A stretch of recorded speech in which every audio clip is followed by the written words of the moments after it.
E cá estamos de regresso da sua antena, aqui da Palanca TV, Euroviva. Vamos então agora à segunda parte da grande entrevista, a conversa com o professor Patrício Mangovo, falar então um pouco daquilo o que diz e que traz essa sua obra, a Governação Local e o Estatuto Especial de Cabinda, mas vamos olhar ainda para a questão dos modelos de implementação de autarquias locais. Algumas figuras bem conhecidas da cena política internacional estiveram no nosso país, o caso de Moçambique, que esteve aqui representado por uma figura que nós bem conhecemos, que veio dar também a sua verdade, os factos em relação à implementação das autarquias locais. Portugal também cá esteve representado o país para falar da implementação das autarquias locais, mas olhando ainda para os modelos vários colocados à nossa disposição, o que é que seria mais viável para o nosso país? Que modelo é que seria mais aconselhável à realidade do nosso país? Realmente, o debate à volta dos modelos é muito simples. O caso dos países das ex-colônias portuguesas, não é? Para não falar do Brasil, e os países africanos, exatamente, nomeadamente Moçambique, Guiné, Cabo Verde Verde também, Angola e São Tomé e Príncipe, não é? Quer dizer, olhando para esse grupo de países, a questão de fundo para a experiência nesses países é que o Brasil é um Estado federal. Obviamente que naquele Estado, e o interessante é que as autarquias lá têm um nível de autonomia muito elevado. Falamos lá da autonomia política e, portanto, a descentralização para os municípios brasileiros é uma descentralização política, que os proporciona poderes até ao nível legislativo. Para o caso de Cabo Verde, sim, Cabo Verde institucionalizou as autarquias locais de base municipal, mas também prevê a existência de autarquias supramunicipais como inframunicipais na senda da descentralização administrativa. Guiné é um caso complicado, não é? Mas na Constituição da Guiné-Bissau também temos aí autarquias na sede das comissões dos moradores, eles têm lá duas figuras, e o caso de São Tomé e Príncipe, aliás, onde temos uma ilha que tem até autonomia, e São Tomé e Príncipe é tão interessante porque tem uma região autónoma, por acaso, e Cabo Verde, nós sabemos que implementaram-se as autarquias locais em toda a extensão territorial do país. Quer dizer, exceto que Angola, que olha para Moçambique como se fosse uma opção interessante a seguir. Joaquim Sincero, por exemplo, falou aqui no nosso país que até agora a implementação das autarquias é um processo que não se efetivou na sua totalidade. Exatamente. Quer dizer, esses anos, Angola tentou olhar para a experiência de Moçambique e, nomeadamente, acolheu essa questão do gradualismo. Mas quem olha para Moçambique, depois desses anos de implementação das autarquias, com um modelo de gradualismo, tendo eleições graduais do ponto de vista geográfico e em termos das eleições, o que salta à vista é claramente ainda um nível de pobreza muito profunda em Moçambique. Acho que o tsunami que deu lugar nos últimos anos mostrou um país completamente pobre ainda, independentemente da aposta nas autarquias. Quer dizer, isso deve nos preocupar. Há quem vai dizer que não... Desta implementação gradual, exatamente, das autarquias locais. Aí está, eles partiram por esse modelo também. Quer dizer, embora ainda a não talvez consolidação efetiva da paz, não é? Porque ainda continuava a reclamar com as armas o maior partido da oposição, e que ainda este ano, por força dessa pressão desse partido, o governo finalmente abdicou e elevou a descentralização ao nível da província. E em outubro deste ano, não é? Foi o mês passado, realizaram-se as eleições, mesmo ao nível das províncias. Quer dizer, grosso modo, o que é que temos? Temos aí vários modelos e eu digo claramente que há uma boa parte da literatura que realça que o modelo que Angola tenta seguir é aquele de Moçambique. Só que E qual é o o entendimento próprio que tem a Moçambique, respeito desta tendência? o próprio Moçambique está a abandonar o modelo porque não surtiu a curto prazo os efeitos esperados. E Angola acolheu esse mecanismo com a revisão da Constituição de 2010. Só que foi uma Constituição votada no Parlamento com o peso da maioria do MPLA. A proporcionalidade. Infelizmente, a oposição boicotou o voto da Constituição de 2010. Embora toda aquela discussão prévia do debate, da tentativa de conciliar as propostas constitucionais, infelizmente, o partido hegemônico que temos a governar o país fez sentir a sua vontade e passou nomeadamente aquela questão do gradualismo.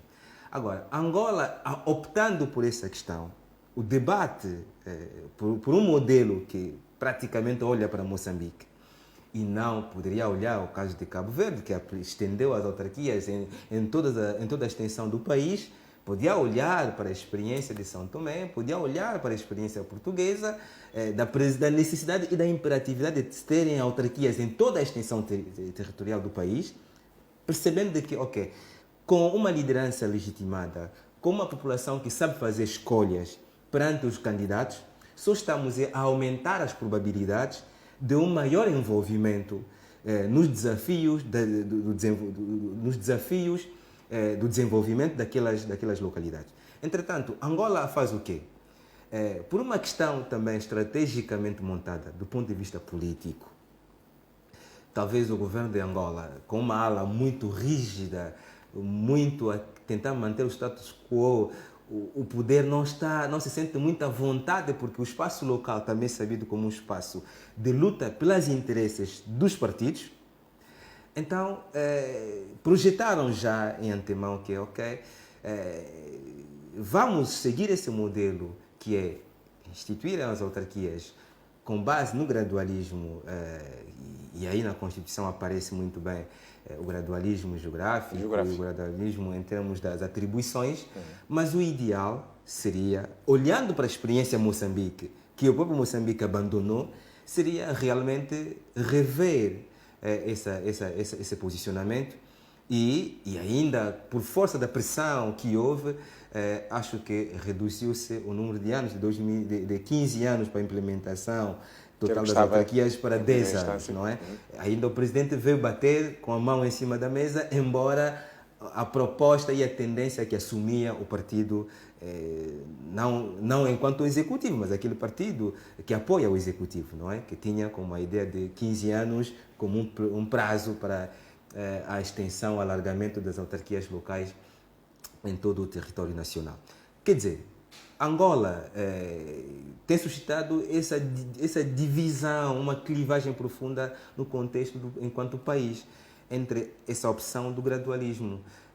E como é que o mundo está a acompanhar toda essa discussão à volta da implementação das autarquias locais? Realmente... Estamos a ser vistos. Sim, o mundo olha para Angola com muita expectativa. Acho que as instituições que têm apoiado em matéria da descentralização e da governação local têm olhado, têm acompanhado toda essa dinâmica, esse debate em sede de parlamento no que tange essencialmente à questão da descentralização. Agora, vamos tentar um pouco colocar bem as coisas. O modelo do gradualismo, entre o gradualismo geográfico e o funcional, realmente sim, o gradualismo consta nas disposições transitórias e finais na Constituição de Angola. Portanto, não é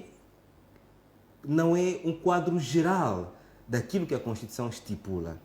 A Constituição estipula, sim, a institucionalização das autarquias como um quadro da lei geral.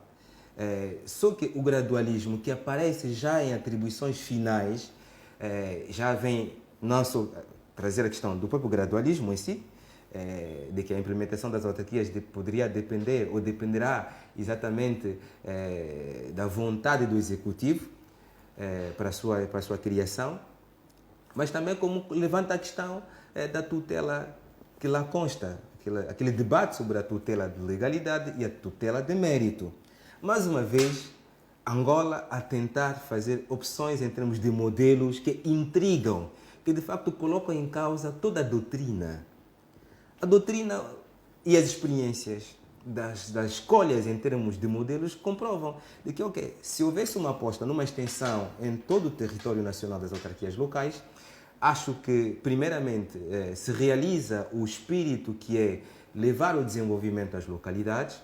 Agora, fazer crer que não, onde não vai haver autarquias, o governo tentará colmatar, continuando com a sua presença através dos seus representantes nomeados, poder equilibrar as coisas.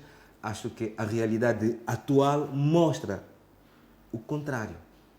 Que os administradores nomeados hoje em dia não têm tido um desempenho realmente expectável, ou que podemos dizer um bom desempenho, porque há muitos índices, nomeadamente o índice de progresso social, que avalia as condições de bem-estar, a qualidade de desenvolvimento, a qualidade de vida das pessoas, coloca Angola quase em último lugar. Angola está na posição 137 em 149 países, quando avaliamos como é que o governo ou os governos locais atendem às necessidades básicas, como é que as oportunidades são distribuídas no país, como é que temos as condições reunidas em termos dos fundamentos de bem-estar. Nós estamos na cauda. Quer dizer, problemas de nutrição sérios, carências em termos de a água, que é um bem, a água é a vida, mas carece. A falta de estradas para escoar, nomeadamente a questão da mobilidade das vias de comunicação agrícolas, a própria questão da mobilidade em termos de comunicação. Então, Angola está na cauda. Como sair desta cauda? Acho que a extensão das autarquias por todo o território nacional deveria essencialmente ser feito juntando, associando mecanismos de avaliação. Ok, em 1 ano de mandato, em 2 anos de mandato, será que essa autarquia vai conseguir cumprir com algumas metas bem estabelecidas? Metas, nomeadamente, ok, um posto médico em cada bairro do município, uma creche ou 2 creches atendendo ao nível, ao volume da população que tivemos naquele município. A questão do gradualismo vai pecar nesses aspectos. Outra questão que se coloca desse modelo que Angola acolhe, que é a questão da tutela. Acho que em sede de parlamento até lá só foram votadas 2 legislações. A da tutela administrativa e a da organização e do funcionamento das autarquias. A questão da tutela é doutrinária.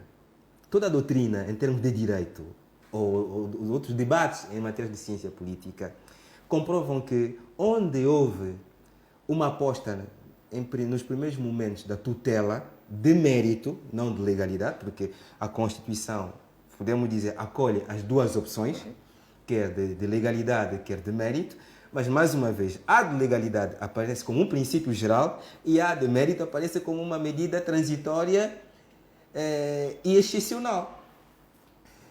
Quer dizer, a doutrina mostra claramente que a opção pela tutela de mérito é perigosa, porque dá ao Executivo poderes de interferência, mesmo que vamos dizer, ok, tem a função de olhar para as possibilidades da oportunidade, da ação, dos atos a praticar pelo administrador, neste caso o presidente da Câmara Municipal, que vai ser eleito, não é?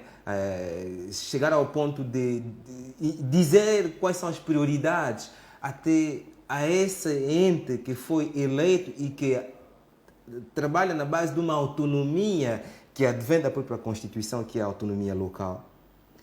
Colocar a tutela de mérito, do ponto de vista doutrinário, sempre é suspeito porque deixa bem claro intentos centralizadores. Mas também dá aqui uma Esses brecha para a intentos de instituição. tentativa de controlar em antemão a própria capacidade de levar a cabo, de praticar um conjunto de atos por parte do tal futuro presidente da Câmara Municipal que vamos ter aqui em Angola, nas nossas autarquias. Então, noutros países, houve uma necessidade de logo de imediato, porque revelou-se ser uma medida que interfere tanto, a montante, interfere tanto na capacidade de praticar um conjunto de atos do tal Presidente da Câmara, então quase chega ao ponto de pôr em causa o princípio constitucional, que é da autonomia local. E em muitos contextos mostrou-se sendo uma medida inconstitucional. E logo da necessidade da sua revogação. Em várias leis, que podem vir a ser algumas leis ordinárias, mas alguém vai dizer que não, isso é uma questão das opções políticas do partido. O partido quer acompanhar o processo para que não descarrilhe, não é? Mas o ideal das autarquias é termos um presidente da Câmara Municipal que tenha autonomia de levar a cabo um conjunto de atos. Quando houver ilicitude, haja fiscalização em termos da lei por parte do Executivo, com as instâncias adequadas para isso, que seja por via da inspeção, que seja por via de sindicância ou de inquéritos, para aferir se alguns atos praticados ferem ou não a lei. Agora, determinar as prioridades. Somos uma autarquia. Eu, presidente da Câmara Municipal, eleito em nome daquela Assembleia que representa o povo daquele município. As prioridades devem ser desenhadas em sede da Assembleia Municipal. Eu estou a cumprir a vontade de uma Assembleia Municipal. Então, o Executivo... E não deve haver forças externas a tentar, portanto, se imiscuir nos assuntos daquela autarquia. Esse é o perigo que a tutela de mérito coloca. Dá ao poder do Executivo, dá ao Executivo poderes muito excessivos. Ao ponto de até para ratificar, a ponto de obrigar uma autarquia a submeter documentos para ratificação. Realmente, sim, são poderes muito excessivos. Acho que para outras experiências do mundo, mesmo não só do mundo, mas a tendência que se tem em matéria da descentralização em África, a tendência foi substituir a tutela de mérito pela tutela de legalidade. Esta tem sido uma tendência global em toda a África, onde o número de governos locais cada vez mais tem crescido, de facto. Exatamente, e foram estas questões que foi analisando no decorrer do tempo, que, portanto, veio também a oportunidade para o lançamento desta obra. Angola, Governação Local e Estatuto Especial da Província de Cabinda. Quem tomar contacto com esta obra, o que é que vai encontrar? Encontra aqui uma discussão que começa, primeiramente, com o olhar de que o Estado em África, não só o Estado angolano, está num processo de construção. E essa construção, sabemos que o Estado africano é recente, decorre das independências em consequência dos movimentos de descolonização havido, portanto, basicamente no meado do século XX e finais dos anos 60 do século passado. E o leitor encontra esse debate para tentar enquadrar esse Estado soberano hoje e os desafios que esse Estado enfrenta, nomeadamente os desafios de a relação que esse Estado terá com as comunidades locais. Sabemos que esse Estado herdou de espaços gigantescos e de fronteiras arbitrárias. Vocês têm populações sobre as quais se colocou um poder soberano e esse poder soberano tem que fazer valer a sua vontade. Só que encontra face a si um conjunto de grupos, uma diversidade em termos de populações que em muitos séculos de existência nunca tiveram esse soberano a lhes guiarem. Então, esse debate levanta sempre a questão de integração nacional. Eu vivo numa localidade, numa minha aldeia, num bairro, num município. Se vivemos em condições gritantes de desenvolvimento e de pobreza, a questão é a liderança.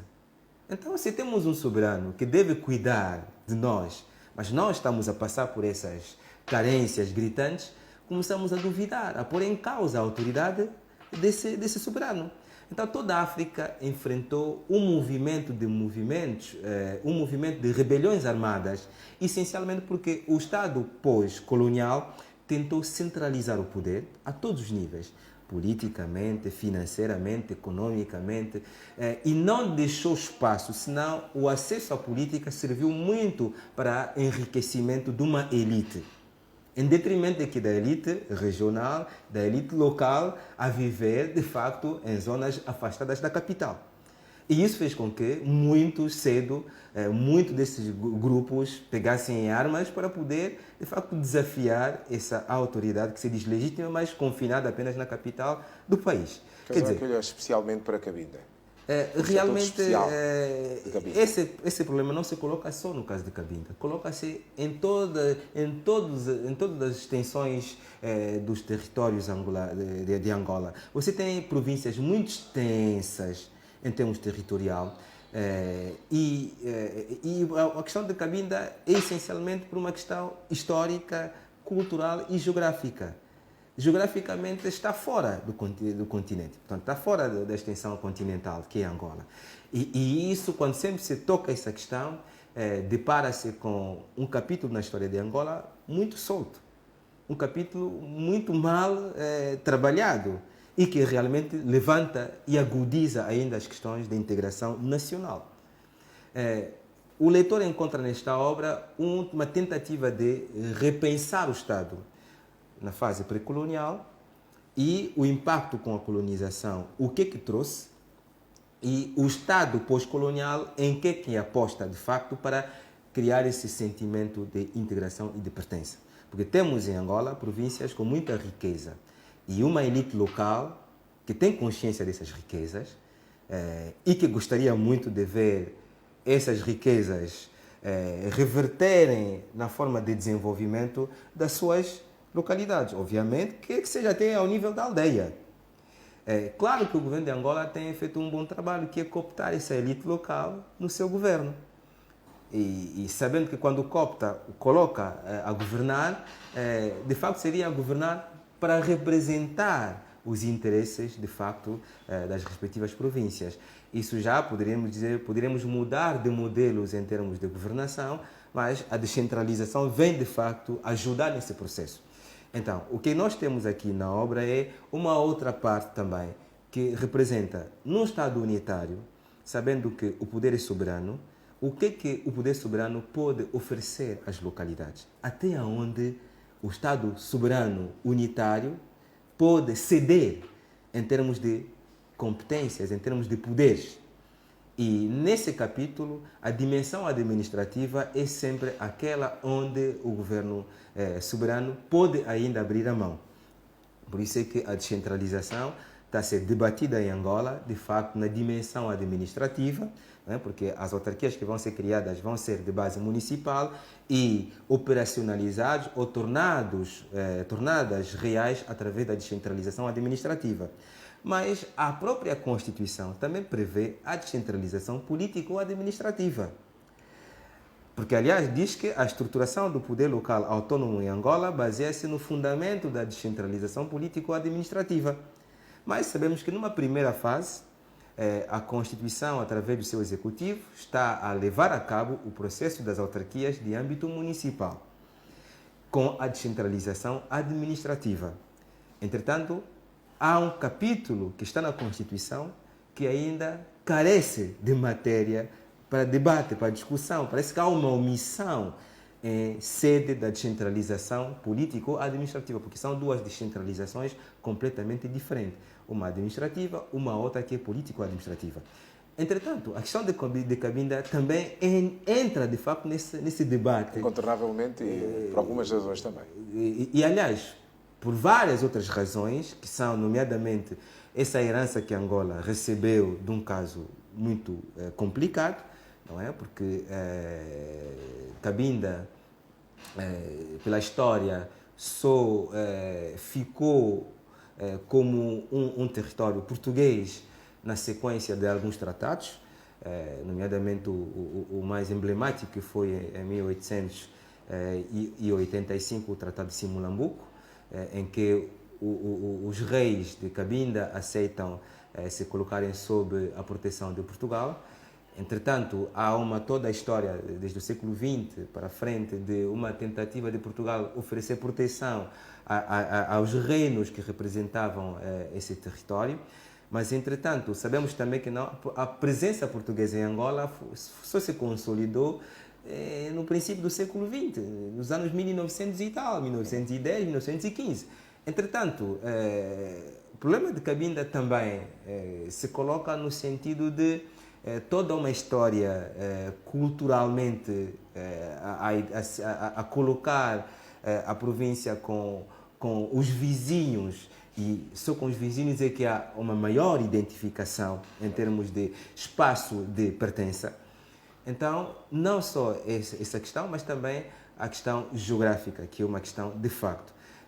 Portanto, temos ali esses aspectos todos que, na sequência do processo de paz, o governo de Angola tentou acautelar, nomeadamente na forma do Estatuto Especial, em que o próprio governo reconheceu o conflito e aceitou que, para pacificar o país na sua globalidade e com particularidade no caso da situação de Cabinda, é reconhecer que realmente o território de Cabinda contempla um conjunto de especificidades que merecem ser salvaguardadas. Claro que não consta ainda na Constituição, mas a lei ordinária, na forma do Estatuto Especial, enquadra essas particularidades, nomeadamente culturais, históricas e geográficas. Mas a questão de fundo é o desenho da descentralização, de que maneira que vai atender essa especificidade em matéria do Estatuto Especial. E esta é uma questão que é colocada, mas que acreditamos que é um assunto que não se esgota por aqui.